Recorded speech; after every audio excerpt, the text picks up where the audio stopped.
안녕하세요. 저는 서울에 살고 있는 28세 회사원입니다. 결혼한 지 3년 됐는데요. 시댁과의 관계가 참 쉽지 않더라고요. 특히 아이 문제는 정말 민감한 부분인 것 같아요. 저희 시어머니는 압구정에 20억짜리 아파트를 가지고 계세요. 시아버지가 돌아가시고 나서 혼자 그 큰 집에 사시는데 요즘 들어 자꾸 저한테 이상한 말씀을 하시는 거예요. 처음엔 그냥 손자보고 싶어서 하시는 말씀인 줄 알았는데 점점 말투가 바뀌더라고요. 얘야, 언제 손자 볼 수 있을까? 처음엔 이 정도였는데 시간이 지날수록 더 직접적으로 말씀하시기 시작했어요. 너희도 이제 3년째인데 아이 계획은 언제 할 거야? 혹시 피임약 먹는 건 아니지? 이런 식으로 계속 압박을 주시는 거예요. 남편한테 말해도 엄마가 워낙 손자를 보고 싶어 하셔서 그런다며 대충 넘어가더라고요. 저는 점점 스트레스가 쌓여갔어요. 그런데 지난달에 정말 충격적인 일이 벌어졌어요. 시어머니가 갑자기 저를 부르시더니 제안을 하나 하시는 거예요. 얘야, 엄마가 너한테 제안이 하나 있어. 아들 낳으면 이 아파트를 너희한테 줄게. 20억짜리 아파트를 준다고? 저는 귀를 의심했어요. 어머니, 그게 무슨 말씀이세요? 시어머니 표정이 진짜 진지하시더라고요. 말 그대로야. 우리 집안대를 이을 손자만 낳아주면 이 아파트 소유권을 너희 명의로 넘겨줄게. 시어머니의 조건부 상속 제안을 듣고 저는 정말 당황스러웠어요. 20억이라는 돈이 얼마나 큰 돈인지 모르는 건 아니지만 아이를 조건으로 거는 게 말이 되나 싶었거든요. 그런데 더 큰 문제는 시누이였어요. 형님은 결혼해서 딸 둘을 낳으셨는데 이 소식을 듣고 완전히 발끈하시더라고요. 엄마, 이게 무슨 말이에요? 내 딸들은 손주가 아닌가요? 그게 아니라 딸아, 우리 집안 성씨를 이어갈 아들 말이야. 엄마 지금이 무슨 조선시대예요? 아들, 딸 가리는 게 말이 돼요? 형님과 시어머니가 크게 싸우시는 걸 보면서 정말 난감했어요. 저는 가만히 있었는데 저 때문에 가족들이 싸우는 것 같아서 미안하기도 하고요. 시어머니는 전혀 물러서지 않으셨어요. 너는 벌써 받을 만큼 받았잖아. 여태 내가 모은 명품 가방이랑 보석 다 넣어주고 유학도 보내줬잖아. 그것만 해도 집 한 채 값이다. 라며 형님의 입을 막으셨죠. 친정에서도 난리가 났어요. 엄마한테 이 얘기를 했더니 완전히 화를 내시더라고요. 그게 무슨 소리야? 아이를 조건으로 집을 준다고? 너를 뭘로 보는 거야? 엄마, 그래도 20억이야. 돈이 뭐가 중요해? 네가 스트레스 받아서 아이도 못 가지는데? 친정 엄마는 당장 시댁에 전화해서 따지시겠다고 하셨어요. 저는 말리느라 정말 힘들었어요. 남편은 여전히 애매한 태도였어요. 언젠가는 아이 가져야 하는 거 아니냐면서 자연스럽게 생각해보자고 하는데 전혀 도움이 안 되더라고요. 몇 주 뒤에 시어머니가 또 저를 부르시더라고요. 언제까지 기다릴 수가 없다면서 더 적극적으로 해야 한다고 하시는 거예요. 혹시 피임약 같은 거 먹고 있는 건 아니지? 그때 시어머니가 한 말이 정말 충격적이었어요. 만약에 1년 안에 아들을 못 낳으면 이 아파트는 내 형님한테 줄 거야. 형님이 아들 하나 더 낳으면 되니까. 아, 이게 경쟁 구도였구나 싶었어요. 저와 형님을 경쟁시켜서 누가 먼저 아들을 낳나 보려는 거였던 거예요. 시어머니의 1년 기한 통보를 받고 나서 정말 스트레스가 심해졌어요. 매달 생리할 때마다 한숨이 나오더라고요. 20억이라는 돈이 눈앞에서 사라지는 것 같은 기분이었어요. 그리고 형님의 견제가 장난이 아니었어요. 어떻게 알았는지 제가 산부인과에 간다는 걸 알고 먼저 시어머니한테 고자질을 하시더라고요. 시어머니가 저한테 전화하셨어요. 얘야, 너 병원에 뭐 하러 갔어? 어머니, 그냥 정기검진 받으러 갔어요. 혹시 이상한 약 먹거나 주사 맞는 건 아니지? 엄마가 확인해 봐야겠어. 정말 어이가 없었어요. 제가 뭘 하는지까지 감시하시는 거예요. 명절 때 친척들 모인 자리에서는 더 심했어요. 올케, 아직도 아이 소식 없어? 우리 때는 결혼하면 바로 생겼는데. 심지어 이런 말까지 하시더라고요. 어차피 아들도 못 낳을 거면서 무슨 20억을 바라고 있어? 정말 기가 막혔어요. 친척들 앞에서 이런 말을 하시다니. 남편도 점점 이상해지더라고요. 처음엔 엄마 말씀 듣지 말라고 하더니 시간이 지날수록 태도가 바뀌는 거예요. 자기야, 우리도 이제 진짜 아이 가져야 하는 거 아니야? 여보, 나도 그러고 싶지만 안 되는 걸 어떡해. 그럼 병원에서 정밀검사 받아보자. 요즘 의학이 발달해서 뭔가 방법이 있을 거야. 남편이 갑자기 적극적으로 나오니까 오히려 더 부담스럽더라고요. 시어머니도 계속 압박을 주셨어요. 이제 반년밖에 안 남았다면서 정말 아들 못 낳을 거냐고 하시는 거예요. 한 달에 300만 원 월세 내면서 너희 언제까지 그렇게 살 거야? 아들만 낳으면 당장 해결되는데? 라고 라디오처럼 반복하셨죠. 친정과 시댁 사이도 더 나빠졌어요. 엄마가 제가 너무 스트레스 받는 걸 보고 시댁에 전화하셨나 봐요. 시어머니가 저한테 화를 내셨어요. 얘야, 너 친정엄마한테 뭔 소리를 한 거야? 어머니, 저는 아무 말도. 친정에서 전화와서 아이 압박하지 말라고 하던데. 너 때문에 내가 웃음거리가 됐어. 정말 억울했어요. 저는 아무 말도 안 했는데 친정엄마가 나서신 거거든요. 그런데 몇 달 뒤에 형님한테서 깜짝 소식이 들려왔어요. 형님이 셋째를 임신했다는 거예요. 엄마, 나 셋째 가졌어요. 이번엔 아들일지도 몰라요. 시어머니가 완전히 신이 나셨어요. 아이고, 우리 딸이 역시 든든해. 얼른 검사 받아봐. 라며 싱글벙글 하셨죠. 저는 정말 절망적이었어요. 형님이 먼저 아들을 낳으면 20억은 날아가는 거잖아요. 그런데 더 큰 문제가 있었어요. 저희가 자연 임신이 안 되는 이유를 알게 된 거예요. 남편이 정밀 검사를 받았는데 남편 쪽에 문제가 있었던 거예요. 의사 선생님이 조심스럽게 말씀하시더라고요. 자연 임신이 좀 어려울 것 같습니다. 시험관 시술을 고려해 보세요. 남편이 그 자리에서 얼굴이 새하얘지더라고요. 지금까지 저만 탓했는데 정작 문제는 자기한테 있었던 거예요. 여보, 이거 엄마한테 어떻게 말해? 라며 고민하는 모습을 보니 또 마음이 아프더라고요. 결국 우리는 몰래 시험관 시술을 받기로 했어요. 시어머니한테는 절대 말할 수 없었거든요. 시험관 시술을 받기로 결정하고 나서 정말 조심스러웠어요. 시어머니나 형님한테 들키면 안 되니까 병원도 멀리 있는 곳으로 갔어요. 매주 병원 다니면서 호르몬 주사 맞고 검사 받는 게 정말 힘들더라고요. 그런데 형님의 감시가 정말 심했어요.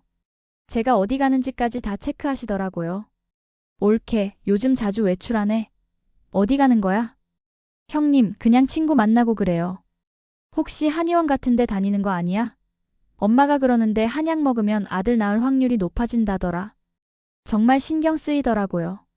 한 번은 제가 병원 건물에서 나오는 걸 목격하셨는지 무슨 병원이냐고 추궁하시기도 했어요. 저는 내과라고 거짓말할 수밖에 없었어요. 시어머니의 압박도 더 심해졌어요. 이제 반년밖에 안 남았다면서 정말 아들 못 낳을 거냐고 매일 전화하시는 거예요. 얘야, 이제 반년밖에 안 남았어. 정말 아들 안 낳을 거야? 어머니, 최선을 다하고 있어요. 최선이 뭐야? 구체적으로 뭘 하고 있는데? 라며 부부 생활을 꼬치꼬치 물어보셨죠. 결국 한의원도 다니면서 시험관 시술도 받게 됐어요. 돈이 정말 장난이 아니게 나가더라고요. 한의원비만 월 200만 원이고 시험관 시술비까지 합치면 한 달에 몇백만 원씩 들어가는 거예요. 몸도 마음도 힘든데 형님의 임신 소식 때문에 집안 분위기는 더 나빠졌어요. 형님이 성별 검사를 받으러 가시는 날 시어머니가 저한테 의미심장한 말씀을 하시더라고요. 얘야, 만약에 내 형님이 아들을 낳으면 어떻게 할 거야?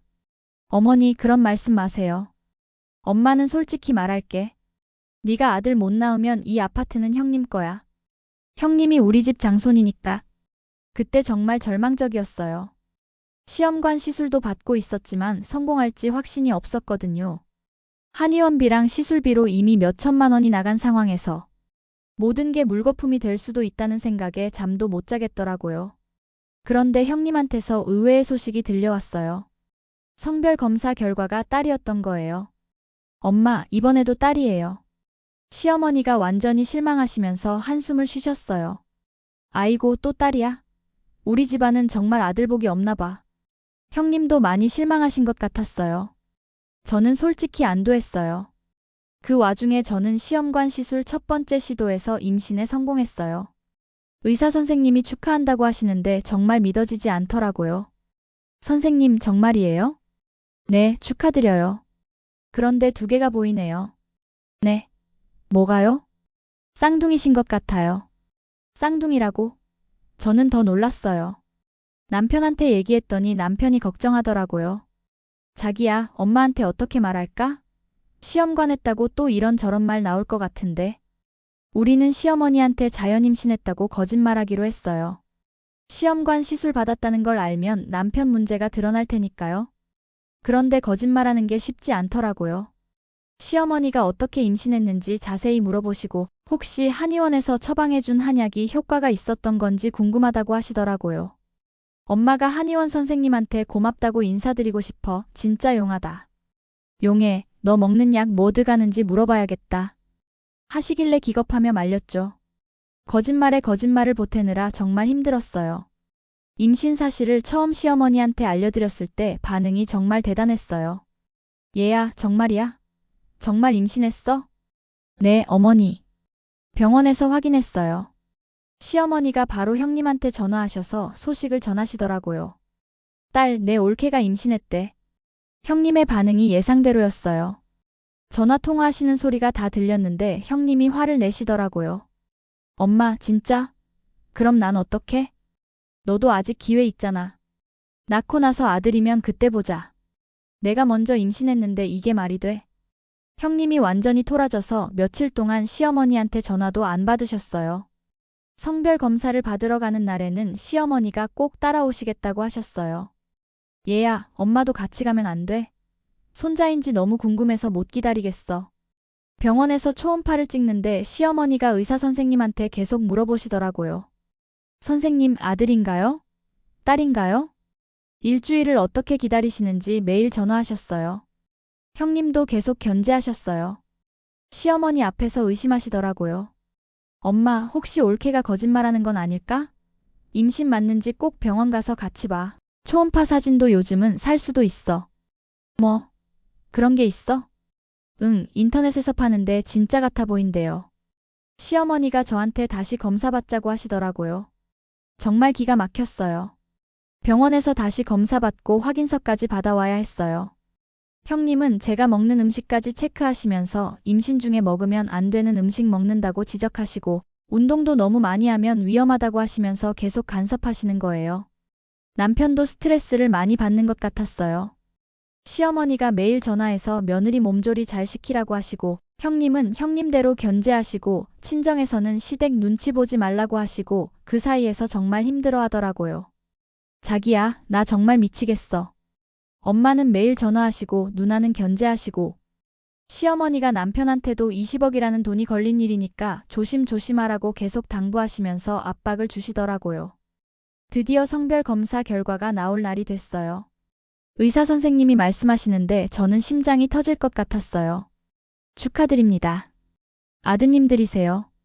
네. 아들들이요? 시어머니가 그 자리에서 소리를 지르셨어요. 아이고, 우리 며느리가 아들도 아니고 아들 둘을. 아들이라니 얼마나 속이 시원하던지 그때 저는 시어머니한테 한마디 해줬어요. 어머니, 그럼 아파트 두 채 주시는 건가요? 아들 둘이니까. 시어머니가 순간 말문이 막히시더라고요. 아, 그게 엄마가 그런 뜻으로 한 말은 아니고 그럼 처음 약속대로 20억만 주시는 건가요? 아들 둘인데도. 시어머니가 완전히 당황하시는 모습을 보니까 속이 다 시원했어요. 쌍둥이 아들 임신 소식이 퍼지고 나서 집안 분위기가 완전히 바뀌었어요. 시어머니는 제게 극진하게 대해주시기 시작했어요. 얘야, 몸조리 잘해야 해. 엄마가 몸에 좋은 거 다 해줄게. 매일 비싼 보양식을 해주시고 집안일도 하지 말라고 하시더라고요. 그동안 저를 견제하던 형님도 태도가 180도 바뀌셨어요. 올케, 조카들 어때? 뭔가 필요한 거 있으면 언제든 말해. 아무래도 이미 게임이 끝났다는 걸 인정하신 것 같았어요. 하지만 형님은 여전히 불만이 있으셨나 봐요. 시어머니와 둘이 있을 때 이런 말씀을 하시더라고요. 엄마, 이게 공평해? 나도 딸 셋을 낳았는데 같은 자식인데 왜 차별받아야 해? 딸아, 너는 커오면서 엄마가 그만큼 해줬다. 네 동생은 그래도 불만 한 번 가진 적 없이 누나 유학도 명품도 다 그러려니 했어. 그니까 너도 이해해. 엄마 그게 20억이랑 비교돼요? 너무 차이 나잖아요. 형님과 시어머니가 또 싸우시는 걸 보면서 좀 안쓰럽기도 했어요. 하지만 이미 약속하신 거니까 어쩔 수 없는 거죠. 저는 10개월 뒤에 드디어 출산했어요. 정말 건강한 쌍둥이 아들이었어요. 시어머니가 분만실 앞에서 우시면서 기뻐하시더라고요. 아이고, 우리 며느리가 정말 대단해. 아들 둘을 한 번에. 병원에서 나오는 날 시어머니가 저한테 조심스럽게 말씀하시더라고요. 얘야, 약속대로 아파트 등기 넘겨줄게. 다음 주에 법무사 사무실 가자. 라며 어머님께서 약속을 바로 지키시려는 모습에 정말 기분이 좋더라고요. 산후조리원도 갔다가 집에 오는 날 출생신고한다며 첫 외출했죠. 법무사 사무실에도 다녀왔어요. 그런데 등기 서류를 정리하는 과정에서 충격적인 사실이 드러났어요. 서류를 확인하면서 이상하다는 표정을 지으시더라고요. 어르신, 이 아파트 시세가 20억이 맞나요? 제가 확인해보니까 12억 정도인 것 같은데. 시어머니가 당황하시면서 변명하시더라고요. 아, 그게 몇 년 전 가격이었나 봐. 요즘 부동산이 많이 떨어졌잖아. 알고 보니 시어머니가 아파트 가격을 부풀려서 말씀하신 거였어요. 20억이 아니라 실제로는 12억짜리 아파트였던 거죠. 그래도 저는 화내지 않았어요. 12억도 저희한테는 엄청난 돈이니까요. 아파트 등기를 넘겨받고 나서 정말 실감이 났어요. 이제 매달 300만 원 월세를 낼 필요도 없고 내 집이 생겼다는 게 너무 좋더라고요. 지금은 시어머니와 관계도 정말 좋아졌어요. 손자들을 너무 예뻐하시면서 육아도 많이 도와주세요. 형님도 조카들 보면서 웃으시고 가끔 비싼 장난감도 사주시더라고요. 남편은 아직도 가끔 미안하다고 해요. 자기 문제 때문에 시험관까지 받게 했다고. 하지만 저는 괜찮다고 해요. 오히려 시험관 덕분에 쌍둥이 아들을 얻었으니까 더 좋은 거 아니냐고요. 자기야, 우리 정말 복 받은 것 같아. 집도 생기고 아들 둘도 생기고 어머니가 그런 조건 안 거셨으면 이렇게 빨리 아이 갖지도 못했을 텐데. 지금 생각해보면 시어머니의 조건부 상속이 오히려 우리한테는 기회가 됐던 것 같아요.